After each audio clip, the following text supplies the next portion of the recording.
Hey y'all, welcome back to my channel. Today we are going to make a hamburger casserole. It's very similar to maybe a hamburger helper kind of situation. So I've already got my meat in the pan and I'm starting to chop it up.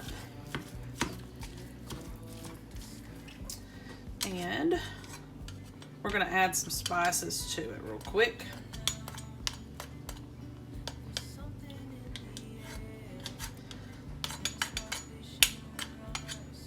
So annoying when this gets stuck to the meat chopper.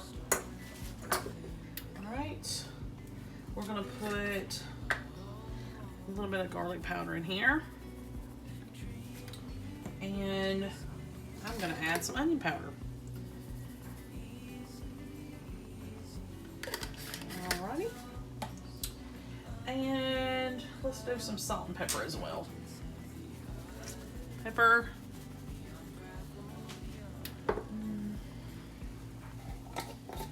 With salt. Just a couple of pinches of salt until I have a chance to taste it and make sure that it's not too salty. Alright, I'll let this cook and I'm going to drain it and then I'll come right back and we will talk about the rest of the recipe.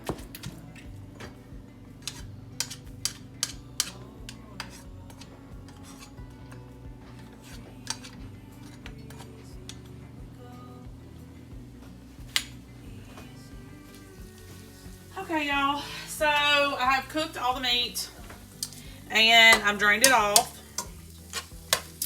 So the next step is 2 cans of tomato soup and a half a cup of water in a bowl.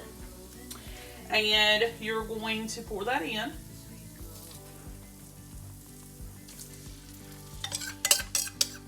And I've turned the heat off because we don't need it anymore. I also had went ahead and cooked our pasta, and you're gonna need a box of shells, and I've already cooked those until al dente and drain those. So we're gonna put all this together.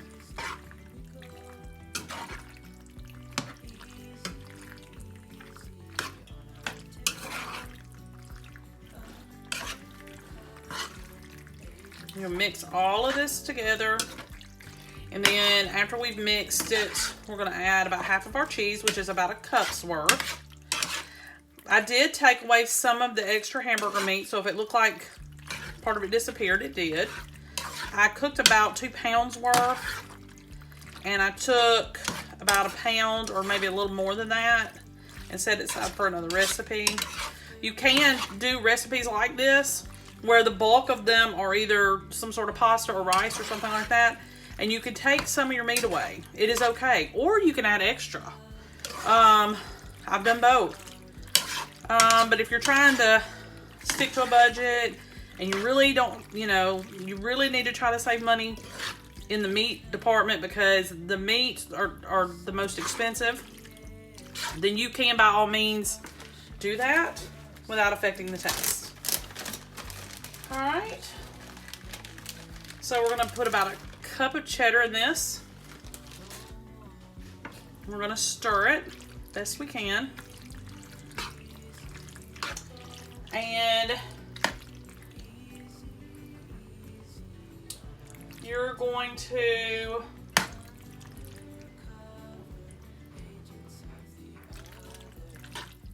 stir this the best we can. And you're going to put it in a 350-degree oven for about 20 minutes. Let everything come together and the cheese melt. Make sure that you cover the dish that you use with foil. I'm going to do just a 9x13 like always. And I'm going to get this in the oven real quick. And when it comes out, I will show you the finished product. 20 minutes, about 350, 375 covered. Y'all, almost forgot. You'll have a cup's worth of cheddar remaining. You need to You need to put that on top of your pasta mixture, okay? Then put it in the oven covered. 20 minutes, about 375. Hey y'all, so this is the finished product. I went ahead and put some on a plate for you so you could see. It melted just fine within the 15-20 minute range, and it turned out perfect. Just don't forget to cover it in foil. Hey y'all, welcome back to my channel. Today we are going to make a Fiesta chicken casserole. You need to preheat your oven to 350 degrees and go ahead and get your 9x13 sprayed and ready, and we're going to get started.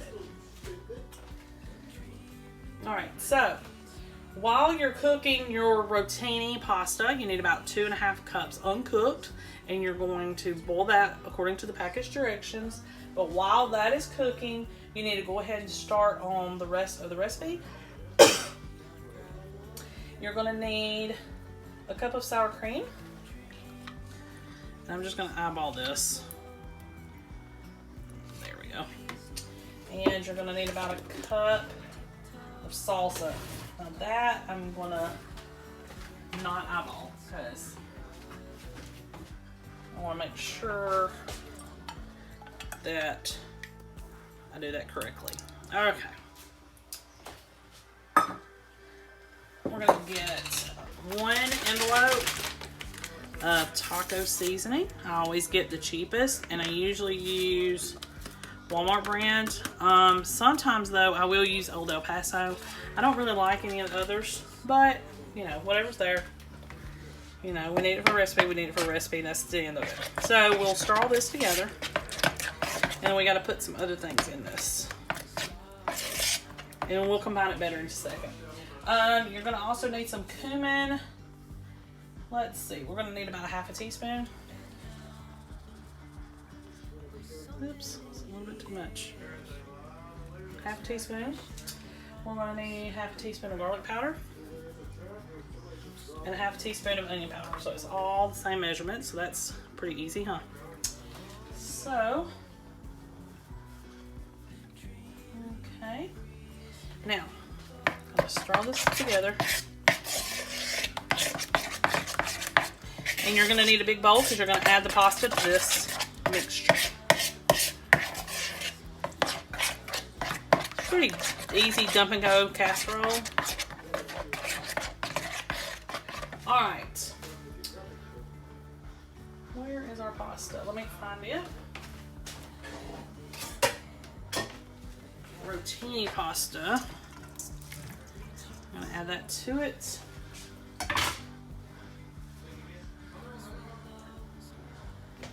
And stir it all up.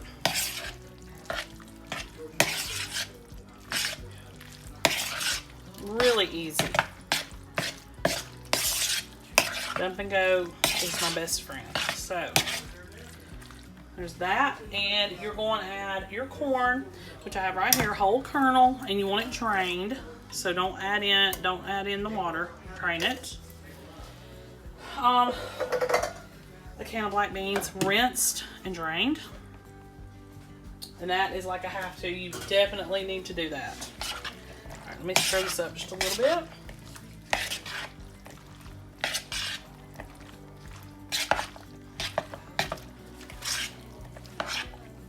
We're going to add in our cooked chicken. It's about 2 cups worth.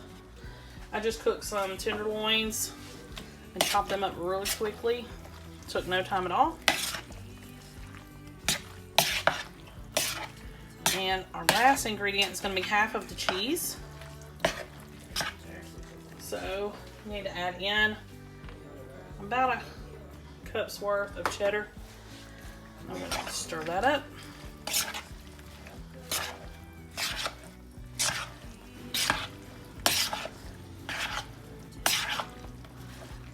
Okay. Alright. So let me get my 9x13. I'll be right back. Okay. So spray your 9x13, and you're just going to dump all this in there.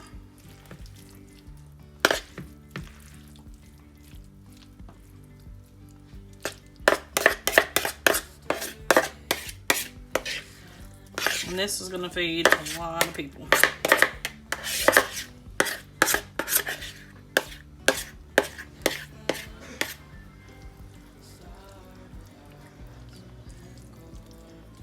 Okay.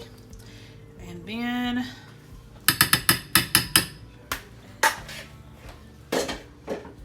we're going to sprinkle the rest of our cheese on top. And then we're going to cover this with foil, and then we're going to bake it for about, let's see, 350 degrees for about 20 or 25 minutes. And then we're going to let it cook an additional 5 after we take off the foil.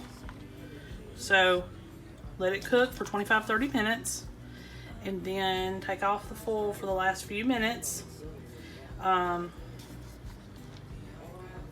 So it can finish getting hot. That's it, y'all. Pretty easy dump and go.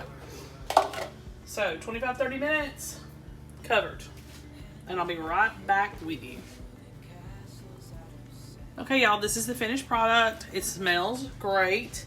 Probably gonna serve it with a little bit more sour cream on top, some green onions or chives, and a little bit of salsa for those of us that like salsa, but I also have fire sauce and sriracha, and some of us are probably going to use that. So this is going to be delish. It smells great, and it was really, really simple. I love the dump and go casseroles that are real quick.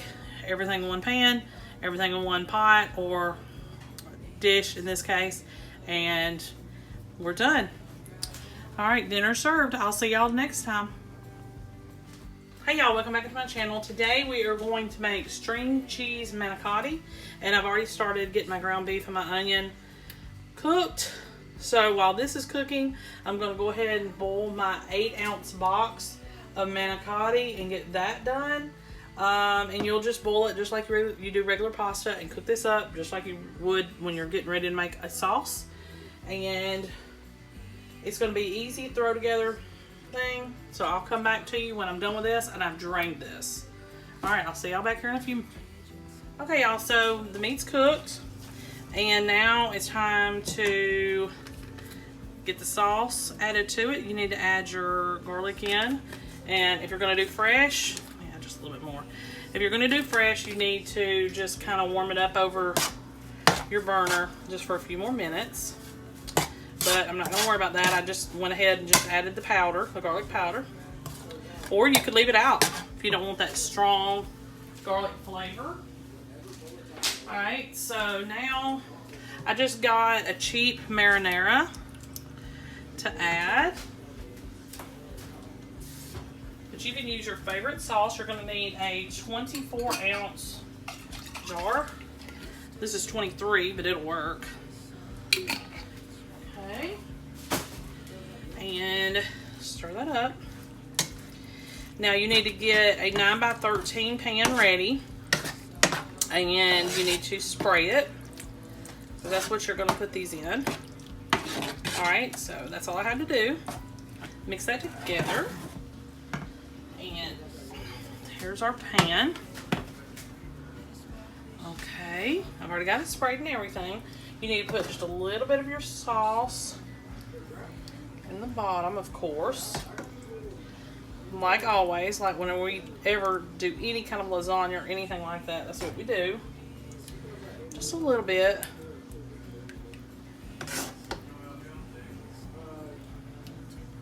Now, every recipe, usually, not always, I always try to make it my own. And that is something that you can do as well. I talk about that all the time. So if I don't follow the recipe to a T, it's okay. You are welcome to do how I do, or you can do it how the recipe states.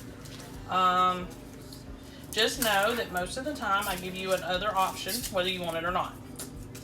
So this is a really simple recipe, and I thought that y'all would probably really like it because the simplicity of it.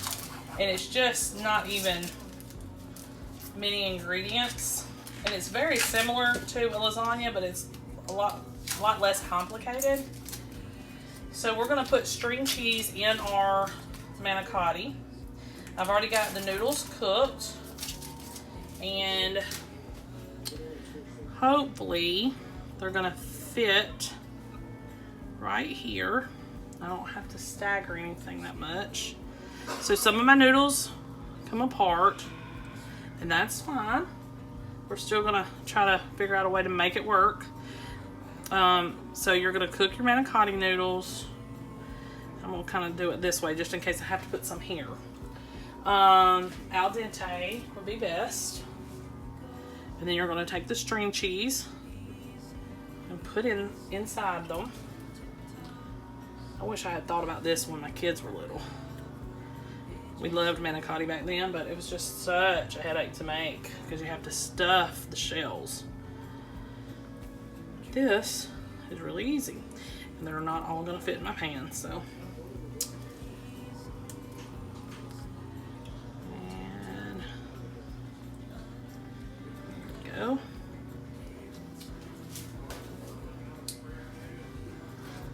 And I got generic everything to try to save money, so just got a few more to do. And put the sauce on. And then we're gonna bake it in the oven, let everything heat up, and then when it comes out, we will put the cheese on top, put it back in the warm oven just for a few minutes, and we're done.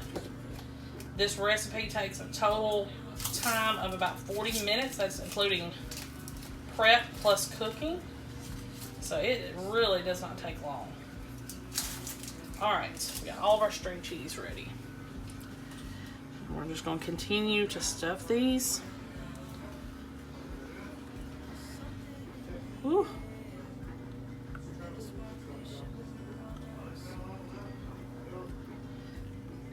That's what I'm doing. Just shoveling in here.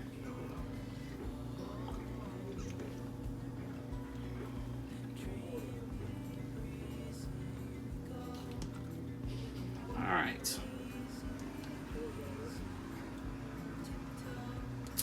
I wish I would have known that the manicotti that I bought was going to have 2 extra noodles in it. I would have got some more. Got some more string cheese. All right. All right, now all you have to do, put this over the top. You know what? I'm just gonna throw these in there even though they don't have anything on them. I don't think anybody's gonna notice. So we're just gonna throw these little noodles in because I mean, what am I gonna do with them? There's nothing to do with them. So we're gonna just shove them in there.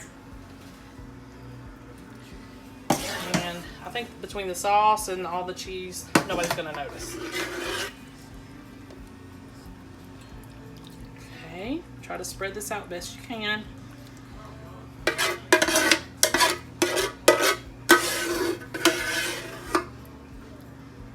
Try to get the pasta covered.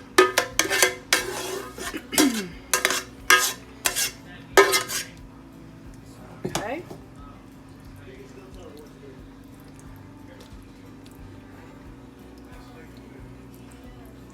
All right, so you're going to put this in a preheated oven, 350. You're going to cover it with foil, 350 for about 25 to 30 minutes till everything's hot and bubbly. You're going to take it out. We're going to sprinkle our mozzarella on top and a little bit of parm. Then we're going to put it back in, let that melt, and we are done. All right, I'll see you back here in about 30 minutes.